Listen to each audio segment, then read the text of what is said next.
Hello and welcome to Mandibil. And I was doing the hard job of halving all my deconstruction videos that could potentially be regarded as copyright infringement by Mr. Bernardo Kastrup, who has threatened me on my life to conform with his idea of how I should use his content. So I've got around to video number 10, 11 or something like that. And I was thinking about, when you use your hands and you sit like this and you do this and you do this and I do this and, waving my hands and gesturing and all that while you're talking. I'm very much a person who, and I tend to use a lot of times one hand to articulate things with, and I remember that I'm using this as sort of an open hand rather than using a closed hand, which is you see this is the palm of my hand and rather than the back of my hand. This is sort of a sign of openness. This is a sign of closedness, right?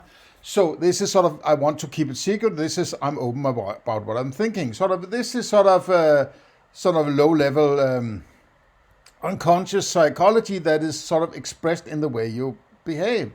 And I was thinking about these things while I was going through it because you're more focused on looking on yourself or looking at your own or I am focused on looking at my own sort of actions and behavior and gesticulation during the videos. And I came to a certain point where because I'm aware there's some scratchy here, so I have to scratch, So this is a sign of a philosopher scratching his long philosopher beard. Just joking. I have a crazy humor.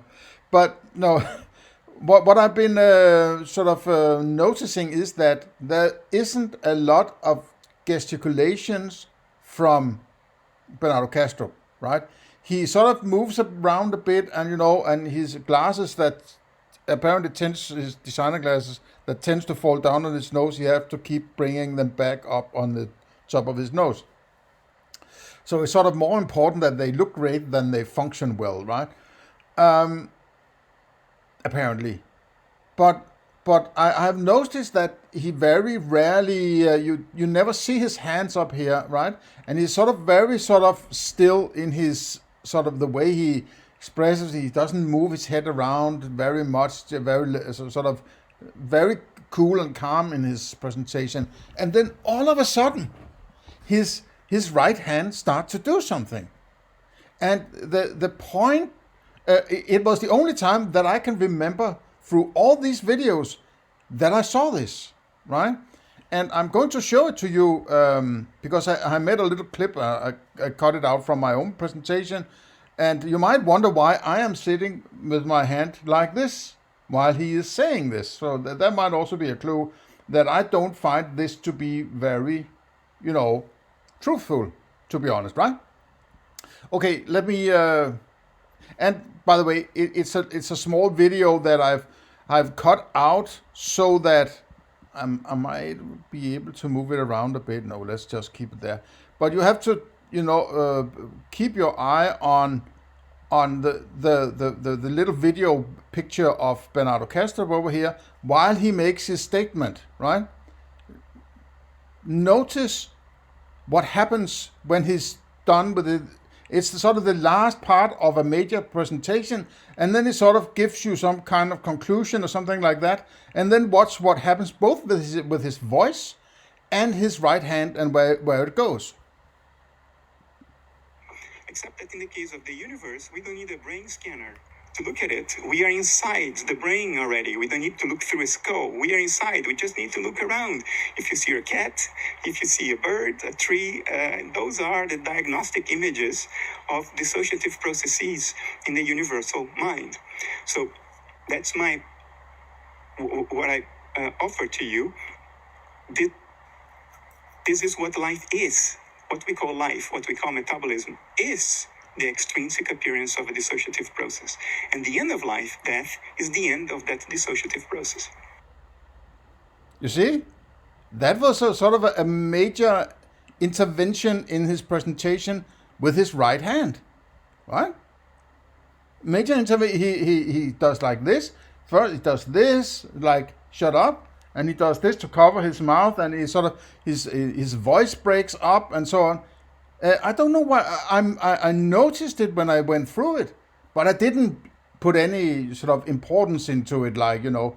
But he's very eloquent in the way he sort of, you know, goes through a lot of things, and then all of a sudden says, well, this is my explanation. He sort of, you know, stumbles over the words and almost like he's going to throw up or something, and then he keeps his hand on top of his mouth and his sort of his finger like he should shut up or something like that, right? Now, this is not a good sign, let me tell you, right? This is a very bad sign from a sort of what's it called, subconscious appearance of his sort of his actions, his hands waving, right? Because it's so rare that he uses his hands. It's not like I've checked other parts of videos, and he does do this with his nose sometimes, and I do that also because my nose seems to scratch, and I have a beard that tends to, you know, scratch my nose, so I do this a lot of times, right? And I do this, and I do this, and so there are things we do to express ourselves, but there's little signs that show something that is not a part of the expression, but it's an underlying psychology that comes to the front. And one of the top telltale signs of lying, or, you know, being very progressive about truth, right? is covering your mouth, right? Covering your mouth or looking into looking away, right? When you're talking to people and you're not looking them in the eye, you're sort of afraid they might look into see something that you look weird or something like that, right? But the top telltale sign you are lying is that you're covering your mouth all of a sudden, right? Or you do this, and at the same time he stumbles over the words because his thoughts are sort of mixed or something like that, right? At the same time as he says, well, this is what I wanted to hand to you or tell you. So while he's saying, this is what I wanted to tell you, he's covering up his mouth and he's stumbling over the words, right? This is practically, without saying it directly, I'm full of shit. I've just thrown a lie in your face, right?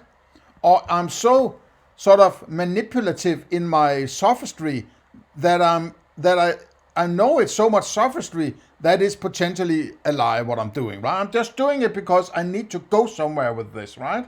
And my approach would say, well, what is he doing? Well, he has quit his job to start the Essentia Foundation, right? Possibly he has channeled most of his, or, you know, half of his war chest into the Essentia Foundation. Maybe some kind of sort of legal whitewashing of money or something like that because of, you know, they are taxed like, you know, crazy down in Holland also, right? Just like they are in Denmark. We are in Denmark. Or every single one of us is taxed. So, you know, except single mothers, but that's another story. So this is like, I mean, come on, man, right? I mean, if you wanted somebody to tell you that they're lying without actually having on record that they're lying, this is as close as you can get, right?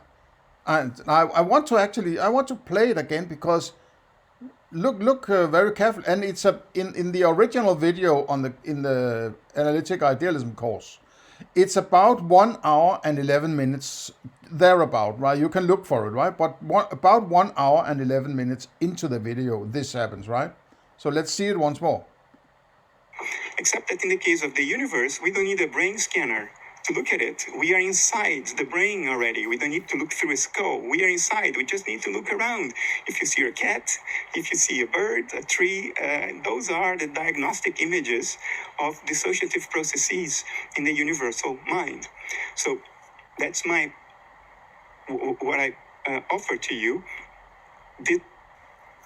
This is what life is.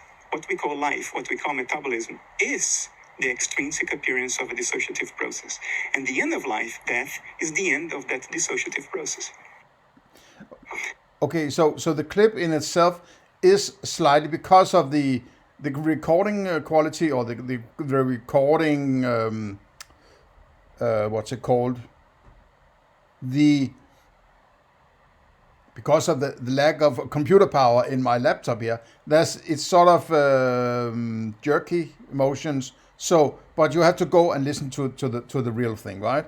So, but I mean, this is the only time he does this, and he covers up his mouth. He stumbles over the words while he's trying to tell you, well, this is what I'm trying to hand over to you, right? So it's like it's like a robot, short circuiting or something like that, right?